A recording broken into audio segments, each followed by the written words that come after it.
dans les 40 ans suivant la mort de Jésus, une chose étrange s'est produite. Ceux qui avaient participé à sa condamnation ont progressivement disparu de l'histoire. Pas tous en même temps, mais l'un après l'autre. Le pouvoir qu'ils détenaient a commencé à s'effondrer. Les familles qui manipulaient autrefois toute une ville se sont désintégrées, et Jérusalem, qu'ils tentaient de protéger à tout prix, a fini par être réduite en cendres. Mais s'agit-il vraiment d'une suite de coïncidences historiques ou des conséquences de décisions charnières? Cette histoire n'est pas simplement blanche ou noire.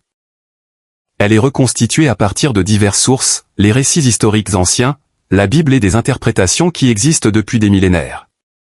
Par conséquent, certains détails peuvent ne pas être totalement uniformes selon les sources. L'important n'est pas de trouver une réponse absolue, mais de comprendre le tableau d'ensemble derrière ces événements. Ce qui rend cette histoire digne de réflexion, ce n'est pas seulement ce qui s'est passé, mais pourquoi cela s'est produit. Ces hommes ne pensaient pas mal agir. Ils agissaient pour protéger le pouvoir, leur position et la stabilité qu'ils croyaient nécessaires. Mais ce sont précisément ces choix qui les ont conduits à une fin qu'aucun d'entre eux n'aurait pu prévoir. Et peut-être que la chose la plus frappante à méditer est celle-ci, si nous étions à leur place, agirions-nous vraiment différemment? L'empire de l'exploitation dans le temple. Pour comprendre pourquoi tout a mené à cette fin, musique il faut regarder ce qu'il protégeait réellement. Pas la foi, pas la loi religieuse, mais un système de pouvoir colossal bâti sur l'argent, l'influence et le contrôle absolu. Au centre de ce système se trouvait Anne. Il n'occupait plus officiellement la fonction de grand prêtre, mais cela n'avait presque aucune importance. Son véritable pouvoir ne résidait pas dans son titre, mais dans le réseau qu'il avait tissé. Anne était comme un parrain du monde antique, peu présent en public, mais chaque décision importante devait passer par lui. Il plaçait ses fils au poste de grand prêtre, contrôlant le temple à tour de rôle comme s'il s'agissait d'une propriété familiale. Et quand c'était nécessaire, il plaçait son gendre, Caïphe, au poste le plus élevé pour s'assurer que tout restait sous contrôle. Vu de l'extérieur, musique le temple de Jérusalem était le centre le plus sacré des Juifs, un lieu où l'on venait prier, offrir des sacrifices et chercher le pardon. Mais si vous regardez plus profondément à l'intérieur, musique vous verrez un système fonctionnant comme une gigantesque machine économique. Chaque année, particulièrement lors de la Pâque, des centaines de milliers, voire des millions de personnes affluaient à Jérusalem. Et chacune d'elles devait accomplir des rites religieux, ce qui signifiait qu'elle avait besoin d'offrandes. Les agneaux, les colombes ou les objets de sacrifice n'étaient pas seulement des symboles de foi, mais aussi des marchandises. Et c'est là que le système de Anne déployait sa puissance. Les gens ne pouvaient pas apporter n'importe quelle offrande au temple. Des inspecteurs, en réalité des hommes du système, examinaient les bêtes et déclaraient fréquemment que l'offrande n'était pas conforme aux normes. La raison pouvait être minime, voire absurde, mais le résultat était toujours le même, vous étiez obligé de racheter une nouvelle offrande directement aux étals du temple. Ces étals n'appartenaient pas à des étrangers, ils appartenaient à la famille de Anne. Les prix étaient plusieurs fois supérieurs à ceux du dehors, il n'y avait ni concurrence, ni autre option. Ce n'était plus une activité religieuse volontaire, mais un système de monopole légitimé par la foi. Et cela ne s'arrêtait pas là, la monnaie utilisée dans le temple devait aussi être spéciale. Cela signifiait que les pèlerins devaient changer leur argent sur place. Avec des taux de change contrôlés par ce même système, chaque transaction, chaque offrande, chaque rite devenait une source de profit. Des flots de personnes entraient dans le temple avec foi et dévotion, mais en repartant, ils avaient contribué à nourrir un empire financier colossal dont ils ne se rendaient presque pas compte. Ce n'était plus simplement un lieu de culte. C'était un système de monopole religieux. Un lieu où le pouvoir était consolidé par le rite. Un lieu où l'argent était collecté sous le nom de la foi. Un lieu où une famille pouvait contrôler à la fois les âmes et les poches de millions de personnes. Et les dirigeants de ce système comprenaient très bien une chose, tant que l'argent circulait, leur pouvoir ne serait jamais ébranlé. Jusqu'à ce qu'un entre. Il n'amenait pas d'armée, n'avait aucun statut politique, ni fortune, ni pouvoir tel qu'il le concevait. Mais ce qu'il a fait à cet instant a directement menacé tous les fondements qu'ils avaient mis des années à bâtir. Et à partir de ce moment, tout a commencé à changer. L'acte de guerre, Jésus renverse les tables. Aucun d'eux ne pensait que la menace viendrait de cette manière. Cet homme est entré dans le temple, non pas avec une colère impulsive, mais avec une clarté terrifiante. Il voyait tous ces étals, ce change d'argent, ces marchandages se déroulant au milieu de ce qui était censé être le lieu le plus sacré. Mais ce qui l'a poussé à agir n'était pas seulement ce qui se passait sous ses yeux, mais la signification derrière cela. Ce n'était plus un lieu où l'homme cherchait une connexion avec Dieu, c'était devenu une machine à sous déguisée sous une apparence religieuse. Et puis ce moment est arrivé, sans avertissement, sans négociation. Il a commencé à renverser les tables des changeurs. Les pièces d'argent s'éparpillaient sur le pavé, les cages d'oiseaux s'ouvraient, les marchands paniquaient, essayant de sauver ce qu'ils pouvaient. Tout cet espace autrefois ordonné est soudainement devenu chaotique. Mais l'important ne résidait pas dans ce chaos, mais dans le message. Il ne se contentait pas de prêcher, il attaquait le système. Ce n'était pas un simple acte symbolique, c'était un coup direct porté au centre du pouvoir de Han et de sa famille. Chaque table renversée n'était pas seulement un étal, mais un maillon de leur réseau de contrôle financier. Chaque pièce tombant sur le sol n'était pas seulement de l'argent, mais le flux du pouvoir qui était interrompu. À cet instant, tous les détenteurs du pouvoir ont compris une chose, s'ils laissaient cela continuer, ils perdraient tout. Car le problème n'était pas un simple agitateur, le problème était que si les autres commençaient à voir ce qu'ils venaient d'exposer, s'ils réalisaient que ce système n'était pas la chose sacrée qu'ils croyaient, alors toute la structure du pouvoir s'effondrerait de l'intérieur. C'est pourquoi cet acte était plus dangereux que n'importe quelle prédication. Les paroles peuvent être ignorées, mais pas les actes. En un instant, il avait transformé une chose acceptée depuis longtemps en un problème impossible à ignorer. Il forçait tout le monde à affronter la question qu'il n'avait jamais osé poser, ce lieu appartient-il vraiment à Dieu ou à ceux qui le contrôlent? Et pour les chefs du système, cette réponse n'importait pas. Ce qui importait, c'était qu'il soit arrêté. Car dès l'instant où il a renversé ces tables, ce n'était plus un débat religieux. C'était une guerre. Le procès illégal. Après l'action dans le temple, tout est allé plus vite que quiconque n'aurait pu le réaliser. Plus de débats publics, plus de questions exploratoires. La décision avait été prise d'avance, on attendait seulement le moment opportun pour l'exécuter et ils ont choisi la nuit. Ce n'est pas un hasard si le procès s'est déroulé dans l'obscurité. Dans le contexte de la loi juive de l'époque, les affaires graves, particulièrement celles passibles de la peine de mort, ne pouvaient être jugées de nuit, et encore moins à la hâte le jour même. Mais ici, presque toutes les règles ont été ignorées. Pas de transparence, pas de procédure équitable, aucune intention de chercher la vérité, un seul objectif, légitimer une condamnation déjà décidée d'avance. Musique. On a conduit Jésus d'un endroit à un autre, de Han à Caïphe, comme s'il s'agissait d'une enquête. Mais en réalité, ce n'était qu'une série d'étapes pour créer un semblant de légalité. Des témoins ont été convoqués, mais leurs témoignages étaient incohérents. Des accusations ont été portées, mais elles n'étaient pas suffisantes pour condamner selon la loi. Et quand les choses n'allaient pas comme prévu, ils ont dû accélérer le processus. Non pas parce qu'ils avaient trouvé de nouvelles preuves, mais parce qu'ils ne pouvaient pas laisser le temps changer la donne. Caïphe, qui occupait le poste de grand prêtre, le comprenait très bien. Il n'était pas ignorant de la loi ou de la religion. Au contraire, il était formé pour protéger précisément les principes que ce procès violait. Mais à cet instant, il n'agissait pas comme un gardien de la foi, il agissait comme un politicien. Et puis il a prononcé cette phrase restée célèbre, « Il vaut mieux qu'un seul homme meure pour le peuple plutôt que toute la nation ne périsse ». À première vue, cette phrase semble empreinte de sacrifice, comme s'il plaçait l'intérêt commun au-dessus de tout. Mais en regardant de plus près, on voit autre chose, ce n'est pas une déclaration de foi, c'est un calcul. Aux yeux de Caïphe, la question n'était pas de savoir si Jésus avait raison ou tort. Le problème était que son existence causait de l'instabilité. La foule commençait à prêter attention, ses enseignements ébranlaient le prestige des dirigeants, et si la situation échappait à tout contrôle, les Romains pourraient intervenir. Cela signifiait qu'ils perdraient leur pouvoir. Le choix est donc devenu simple, musique éliminer un homme pour protéger tout le système. De ce point de vue, la phrase de Caïphe n'était ni une prophétie ni un acte noble, c'était une décision stratégique, froide, musique pragmatique et purement politique. C'est de la politique, pas de la foi. Ce procès nocturne ne visait pas à chercher la justice. Musique c'était un outil, une étape dans un plan plus vaste pour éliminer une menace. Et ce qui est remarquable, c'est que ceux qui ont participé à ce processus ne pensaient peut-être pas mal agir. Ils croyaient protéger l'ordre, protéger la nation, protéger ce qu'ils estimaient juste. Mais c'est cette croyance même qui les a empêchés de réaliser qu'ils brisaient les principes mêmes qu'ils prétendaient défendre. Quand le procès s'est terminé, le résultat n'a surpris aucun d'entre eux.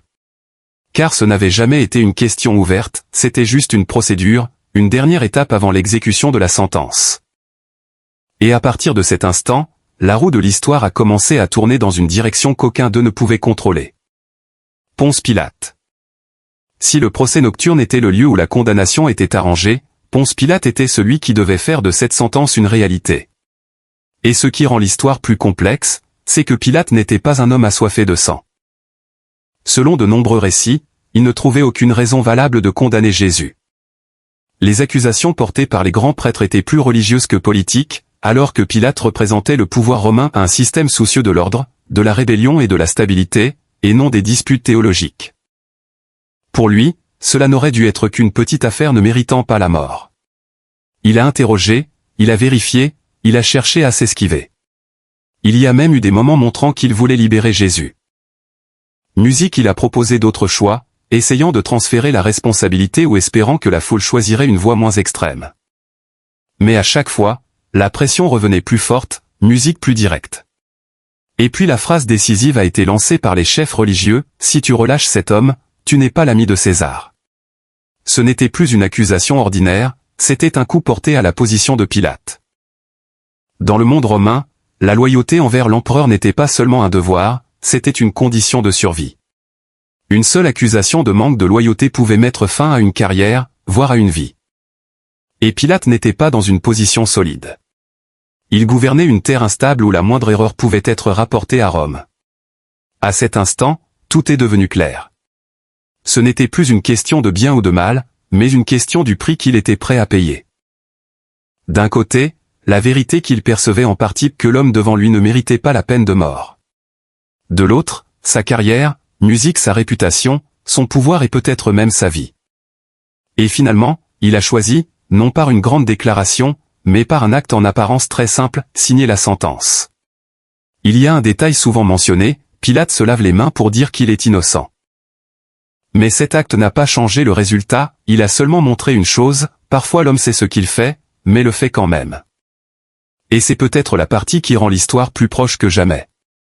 Car Pilate n'est pas un personnage étranger, il est le miroir d'un choix auquel beaucoup sont confrontés, non pas dans des procès historiques, mais dans la vie quotidienne. Si c'était vous, choisiriez-vous la vérité ou la sécurité? Oseriez-vous dire ce qui est juste si cela vous faisait perdre votre emploi? Seriez-vous du côté du droit si cela affectait votre réputation? Seriez-vous prêt à affronter la pression de votre famille, de la société ou de votre entourage pour protéger une chose en laquelle vous croyez? Pilate ne l'a pas fait. Il n'en était pas l'instigateur, il n'était pas celui qui avait planifié, mais il était celui qui avait le pouvoir de tout arrêter, et il ne l'a pas fait. Et ce choix non par méchanceté mais par peur est devenu une partie inséparable de l'histoire. Car parfois, la chose la plus dangereuse n'est pas ceux qui agissent mal intentionnellement, mais ceux qui connaissent le bien mais choisissent de se taire. L'effondrement commence. Après la signature de la sentence, tout semblait terminé. Un homme exécuté, une menace éliminée, l'ordre maintenu, le système toujours debout. Mais en réalité, ce n'était que le début. Dans les années qui ont suivi, ce qui s'est passé n'a suivi aucun des scénarios qu'ils avaient prévus. Il n'y a pas eu de stabilité durable, ni le silence qu'ils espéraient. Au lieu de cela, chaque petit signe a commencé à apparaître, décousu au début, mais de plus en plus clair. Le premier à ressentir le changement ne fut pas un grand prêtre, mais Pilate lui-même. Quelques années seulement après avoir signé la sentence fatidique, il fut impliqué dans un autre événement, une répression sanglante contre un groupe de personnes qu'il jugeait déstabilisatrices. Mais cette fois, les conséquences échappèrent à son contrôle. Une plainte fut envoyée à Rome, ses supérieurs intervinrent, et Pilate, qui avait eu autrefois droit de vie et de mort en Judée, fut démis de ses fonctions et contraint de quitter son poste. Pas d'hommage, pas de défense, juste une disparition du pouvoir, rapide et silencieuse. Pendant ce temps, de l'autre côté du système, Caïphe ne conserva pas non plus son poste beaucoup plus longtemps. Celui qui avait dirigé l'une des fonctions religieuses les plus puissantes de la région, celui qui avait déclaré que la mort d'un homme était nécessaire pour sauver toute la nation, fut à son tour démis de ses fonctions par les autorités romaines. Non pas parce qu'il avait changé d'avis, mais parce qu'il n'était plus nécessaire. Le système qu'il croyait protéger s'est avéré ne pas dépendre de lui comme il le pensait. Et quand le poste lui fut retiré, ce qui resta ne fut pas le pouvoir, mais le silence. mais le plus remarquable n'était pas l'effondrement de ces individus, mais ce qui se passait parallèlement de manière silencieuse mais imparable, le mouvement qu'ils pensaient avoir éteint commençait à se propager. Au début, ce n'était que de petits groupes, des gens qui avaient suivi Jésus se rassemblant pour raconter ce dont ils avaient été témoins. Pas d'armes, pas de pouvoir politique, pas de biens. Mais ils avaient une chose que le système ne pouvait pas contrôler, la foi. Et cette foi commença à voyager de Jérusalem vers les villes voisines, des marchés aux synagogues, des conversations individuelles aux communautés de plus en plus fortes. Chaque fois qu'on essayait de les arrêter, le mouvement ne faiblissait pas, mais s'étendait plus loin. Les arrestations ne faisaient pas cesser l'histoire, elles faisaient en sorte qu'elle soit racontée davantage. Les efforts pour l'éteindre semblaient ne faire que renforcer sa puissance. Ce n'était pas une révolte conventionnelle. Il n'y avait pas d'armée à vaincre, pas de territoire à occuper. C'était une idée, et une idée ne peut pas être crucifiée. Ils ont tué un homme, mais ont créé un mouvement inextinguible. Tandis que ceux qui détenaient autrefois le pouvoir commençaient à disparaître de la scène de l'histoire, ceux qui étaient considérés comme insignifiants étaient en train d'écrire un nouveau chapitre. Le contraste devenait plus évident avec le temps. D'un côté, un système basé sur le contrôle de l'argent et du pouvoir se fissurait de l'intérieur musique. De l'autre, un mouvement n'ayant rien d'autre que la foi continuait de croître malgré tous les efforts pour l'entraver. Et peut-être que ce qui rend tout cela digne de réflexion, c'est qu'aucun d'eux n'avait prévu cela. Ils avaient planifié une mort, mais n'avaient pas anticipé ce qui survivrait après elle. La catastrophe de l'an 70 après Jésus-Christ. 30 ans passèrent depuis le jour où la sentence fut signée. 30 ans, c'est assez long pour que beaucoup croient que tout s'était apaisé. Le système existait toujours, le temple était toujours là, la ville était toujours aussi bondée que si aucun incident ne s'était produit. Mais sous cette surface, les fissures commençaient à s'élargir. Les tensions entre les Juifs et l'Empire romain ne cessaient de monter. Les mécontentements accumulés durant des années n'étaient plus contrôlables. Et puis, en 66 après Jésus-Christ, tout explosa en une insurrection de grande envergure. Au début, cela semblait être une opportunité, un moment où le peuple pouvait reprendre le contrôle des mains de Rome. Mais la réalité devint rapidement différente. Rome n'était pas une puissance facile à vaincre, et quand ils réagirent, ils le firent avec toute la force d'un empire habitué à la guerre. En 70 après Jésus-Christ, Jérusalem fut totalement assiégée. Plus d'issues, plus de ravitaillement, plus de choix. La ville qui était autrefois le centre religieux, politique et culturel devint un espace isolé. Les murs autrefois bâtis pour protéger devinrent les limites emprisonnant ceux qui étaient à l'intérieur. Au début, les gens espéraient encore, ils croyaient que le siège ne durerait pas, qu'il y aurait une solution. Mais jour après jour, semaine après semaine, l'espoir s'épuisa. La nourriture commença à se faire rare, les prix s'envolèrent, le stockage apparut, la confiance entre les hommes commença à vaciller. Il n'y avait pas que la pression extérieure, à l'intérieur de la ville, différentes factions commençaient aussi à s'affronter. Des groupes extrémistes se disputaient le contrôle, les mauvaises décisions s'accumulaient. Et dans ces circonstances, la première chose qui s'effondra ne fut pas les remparts, mais l'ordre social. Les règles qui maintenaient la communauté unie disparurent progressivement. Quand les hommes sont poussés à bout, ils n'agissent plus comme avant. La peur, le désespoir et le manque se transformèrent en chaos. Plus personne n'était sûr de ce qui arriverait ensuite. Jérusalem n'était pas seulement attaquée de l'extérieur, elle se désintégrait de l'intérieur. Pendant ce temps, les troupes romaines resserraient l'étau. Ils n'avaient pas besoin d'attaquer immédiatement, le temps était de leur côté. Chaque jour qui passait, la ville faiblissait un peu plus, chaque mauvaise décision de l'intérieur accélérait le processus d'effondrement. Et puis le moment inévitable arriva. Les murs furent percés, l'armée s'engouffra. Ce qui était autrefois une ville sainte devint un champ de bataille. Il n'y avait plus de distinction claire entre le lieu de culte et le lieu de combat. Tout se fondit en une réalité unique, l'effondrement. Le temple, centre de tout, n'échappa pas à cette tempête. Durant des générations, il n'avait pas été seulement une œuvre architecturale, il était le symbole, le lieu lié à la foi, à l'identité et à l'histoire de tout un peuple. Mais dans ce chaos, même les plus grands symboles ne purent tenir bon. Le feu commença à se propager, non pas comme un rite, mais comme une conséquence incontrôlable. Et quand les flammes jaillirent, personne ne put les éteindre. Chaque partie du temple fut détruite. Ce qui avait été bâti durant de nombreuses années fut effacé en peu de temps. Quand tout se termina, plus rien n'était comme avant. Plus de vieux systèmes, plus de structures de pouvoir ayant existé durant des générations. Plus de centre autour duquel tout gravitait, seulement une ville totalement transformée. La ville qu'ils avaient tué un homme pour protéger avait disparu. Ce qui est remarquable, ce n'est pas seulement la destruction physique, mais ce qu'elle représentait. Musique. Ceux qui avaient pris la décision cette année-là croyaient protéger la stabilité. Ils croyaient qu'éliminer un homme maintiendrait le système en vie. Mais des années plus tard, ce système lui-même fut incapable de se protéger face à des forces plus grandes, venant tant de l'extérieur que de l'intérieur. L'histoire ne se déroule pas toujours comme l'homme le prévoit. Et parfois, ce que nous essayons de tenir le plus fermement est la première chose qui disparaît quand tout échappe à notre contrôle. La disparition d'un empire. Après la chute de Jérusalem, ce qui resta n'était pas seulement les décombres d'une ville, mais la disparition de tout un système de pouvoir qui semblait autrefois inébranlable. La famille de Han, ceux qui contrôlaient autrefois le temple, manipulaient la fonction de grand prêtre et dominaient la vie religieuse de millions de personnes, n'apparut plus dans le cours de l'histoire comme auparavant. Il n'y eut pas de transfert de gloire, pas de génération d'héritiers continuant à détenir le pouvoir, ils disparurent simplement. Un empire bâti durant des années sur l'argent et l'influence musique ne laissa finalement aucune trace claire de continuité. Caïphe, qui était autrefois au centre des décisions les plus importantes, n'eut pas non plus une fin marquante enregistrée. Pas de grande histoire sur ces dernières années, pas de souvenir à la mesure du pouvoir qu'il détenait autrefois.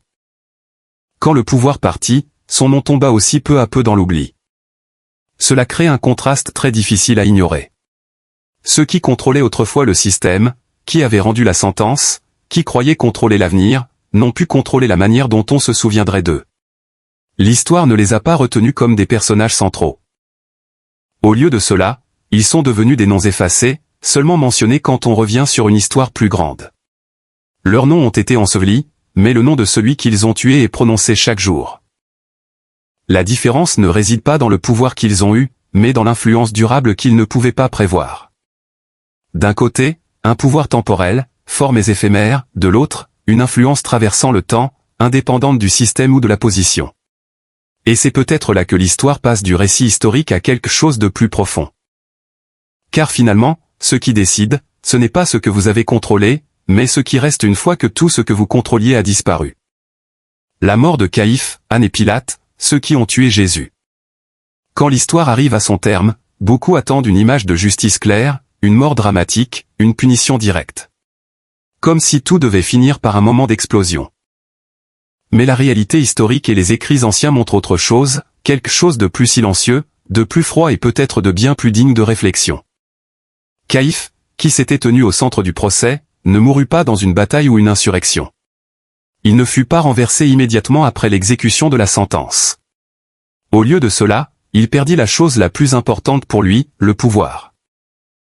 Il fut démis de ses fonctions par le système même qu'il servait autrefois et disparut ensuite presque de l'histoire. Plus de voix, plus d'influence, plus de position. Pour un homme habitué à tout contrôler, ce n'était pas seulement un changement, c'était un effondrement intérieur. Sa mort ne fut pas enregistrée clairement, mais ce qui est remarquable n'est peut-être pas la manière dont il est mort, mais la manière dont il fut oublié. Han, celui qui se tenait derrière tout, n'eut pas non plus une fin bruyante. Il vécut assez longtemps pour voir ce qu'il avait bâti commencer à se fissurer. Sa lignée, autrefois symbole du pouvoir religieux, perdit progressivement le contrôle. Les générations suivantes ne purent maintenir leur position d'autrefois. Et quand Jérusalem tomba dans le chaos, cette famille même fut emportée par le tourbillon de la violence. Si l'on regarde sous un angle plus large, la mort de Han ne fut pas seulement la fin d'un individu, mais l'extinction de toute une dynastie. Quant à Pilate, son histoire porte une autre couleur. Il fut autrefois dans une position où il pouvait décider de la vie des autres. Mais quelques années seulement après, il perdit lui-même le contrôle de sa propre vie, démis de ses fonctions, rappelé à Rome et, selon certaines sources anciennes, il vécut ces dernières années dans l'instabilité et la pression. Plus de pouvoir, musique, plus de position, plus de protection du système en lequel il avait mis sa confiance. Musique, certains écrits suggèrent qu'il finit sa vie dans le désespoir, une fin sans bruit mais pesante. Le point commun entre eux n'est pas une mort identique, mais la manière dont tout ce qu'ils essayaient de garder les a abandonnés. Aucun d'eux n'a gardé le pouvoir, aucun n'a gardé le système qu'ils protégeaient, aucun n'a contrôlé la fin de sa propre histoire. Et ce qui rend cette partie digne de réflexion n'est peut-être pas qu'ils aient été punis d'une certaine manière, mais le paradoxe, ils avaient pris une décision pour protéger tout ce qu'ils possédaient, mais c'est cette décision même qui n'a rien pu sauver. Pendant ce temps, celui qu'ils pensaient avoir anéanti est devenu le centre d'une histoire qui dure depuis des milliers d'années. Cela ne doit pas forcément être vu comme une conclusion absolue. C'est un point de vue, une manière de comprendre comment le pouvoir, les choix et les conséquences peuvent s'entrelacer d'une manière que l'homme ne prévoit pas. Et peut-être que la question importante n'est pas de savoir comment ils sont morts, mais ce qu'ils ont troqué pour finalement ne rien pouvoir garder. En regardant toute cette histoire, la chose la plus facile que nous puissions faire est de juger. Juger ces hommes d'il y a plus de 2000 ans, ceux qui ont pris des décisions qui, aujourd'hui, avec le recul, semblent si manifestement erronées. Mais si l'on oublie cette distance temporelle, cette histoire devient bien plus proche. Ils n'ont pas tué Jésus parce qu'il avait tort, ils l'ont tué parce qu'il menaçait ce qu'ils ne voulaient pas perdre. Ce n'est pas un motif étranger, c'est une réaction très humaine. Ils avaient peur de perdre le pouvoir, peur de perdre leur position, peur de perdre la stabilité à laquelle ils étaient habitués. Et devant le choix entre garder ce qu'ils avaient ou affronter une vérité qui pourrait tout changer, ils ont choisi la voie la plus sûre. La question est, sommes-nous vraiment différents d'eux? Dans la vie moderne, ce choix existe toujours, seulement sous d'autres formes. Vous arrive-t-il de vous taire au travail alors que vous savez pertinemment ce qui est juste, seulement parce que vous ne voulez pas affecter votre position? Gardez-vous parfois une relation, non pas parce qu'elle est bonne, mais parce que vous avez peur de perdre un sentiment familier? Protégez-vous parfois votre ego? Même quand cela vous empêche de voir la vérité honnêtement? Nous ne sommes pas dans un tribunal antique. Nous ne faisons pas face à des décisions historiques. Musique mais chaque jour, nous faisons face à de petits choix. Des choix qui ne changeront peut-être pas le monde, mais qui façonnent certainement la personne que nous devenons. Et c'est peut-être cela qui donne encore du sens à cette histoire. Pas pour ce qui s'est passé autrefois, mais parce que cela continue de se produire d'autres manières dans le présent. Finalement, la question ne leur est plus destinée, elle vous est destinée. Choisirez-vous la vérité ou la sécurité? Avant de clore ce voyage, le plus important n'est peut-être pas ce qui est arrivé à Anne, Caïphe ou Pilate, mais ce qui se passe en nous-mêmes après avoir entendu cette histoire. Car l'histoire, après tout, n'existe pas seulement pour raconter le passé, elle existe pour éclairer le présent. Ces hommes ont vécu, ont choisi, ont agi à un moment où ils croyaient faire le nécessaire. Ils ne pensaient pas être du mauvais côté. Ils ne pensaient pas que leur décision deviendrait une partie d'une histoire de plusieurs millénaires. Mais le temps a tout clarifié, non par des jugements immédiats, mais en laissant les conséquences se révéler d'elles-mêmes. Et ce qui est digne de réflexion, c'est que nous vivons aussi nos propres moments de choix. Pas sur des places historiques, pas devant des foules en furie, mais dans des décisions très ordinaires. Ces moments où nous nous taisons au lieu de dire la vérité. Ces moments où nous choisissons la sécurité au lieu de ce qui est juste. Ces moments où nous serrons notre ego au lieu d'ouvrir notre cœur à quelque chose de plus grand. La foi catholique n'est pas seulement le fait de croire en un événement survenu il y a plus de 2000 ans. C'est un appel lancé à chacun pour entrer dans une relation vivante où nous n'avons plus à tout porter nous-mêmes, plus à protéger les petits empires que nous bâtissons, mais où nous pouvons apprendre à faire confiance, à nous abandonner et à changer. Jésus n'est pas entré autrefois dans le temple seulement pour renverser des tables en bois. Il y est entré pour renverser ce qui enchaîne l'homme, la peur, l'hypocrisie et les systèmes qui nous éloignent de la vérité. Et aujourd'hui, cet appel garde toute sa valeur, non pour vous condamner mais pour vous libérer. Non pour vous enlever quelque chose, mais pour vous donner quelque chose de plus grand.